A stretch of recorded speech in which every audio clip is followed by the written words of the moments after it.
Watch as Mick Toon and Austin Whitsitt respond to commenters asking them to show their breath in the Antarctic. As they blow hot air out their mouths in freezing temperatures, there should be a cloudy mist that forms in front of their faces as the water vapor in their breath condenses. Instead, however, every time they blow, not a trace of fog appears. In Whitsitt's live stream, he claimed this was because the air was allegedly too dry there. Someone then asks him to pick up some snow, which he initially refuses to do because his hands would be too cold. So he turns his camera off, walks into the shed to grab some gloves, then comes back in front of the camera and exhales 1.5 breaths, which now mysteriously do show vapor appearing in front of his face, only to abruptly stop again. He says to the camera, "There's a little breath. What's up now?" As if somehow proving the skeptics wrong, and claiming that he took a sip of water in the shed, which was supposed to account for it.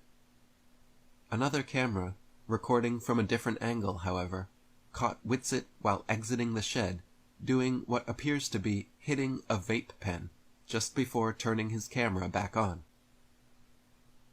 For comparative purposes, here is what someone's breath looks like during winter in Maine, USA.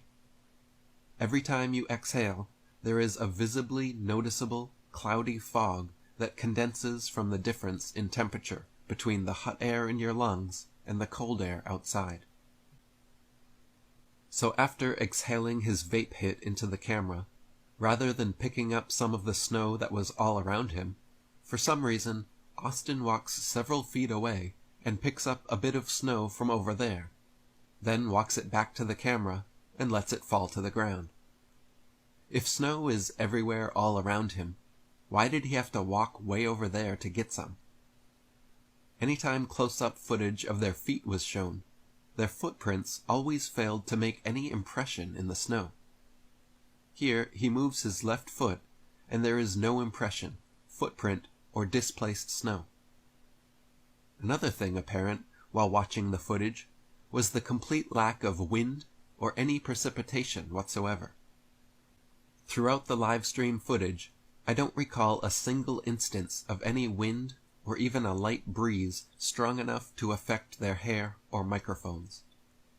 Even on a calm, sunny day, if they were really outside and not in a studio, we should see or hear the effect of wind on their bodies or microphones, but it was mysteriously absent the entire time.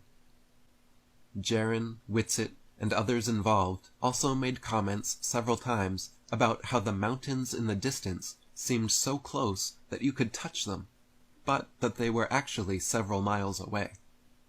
The mountains do seem strangely closer than they should appear, and if you pay attention to where the background and foreground meet in footage from the final experiment, particularly the 24-hour sun time-lapse, it seems we are seeing where the digital backdrop ends and the studio floor begins.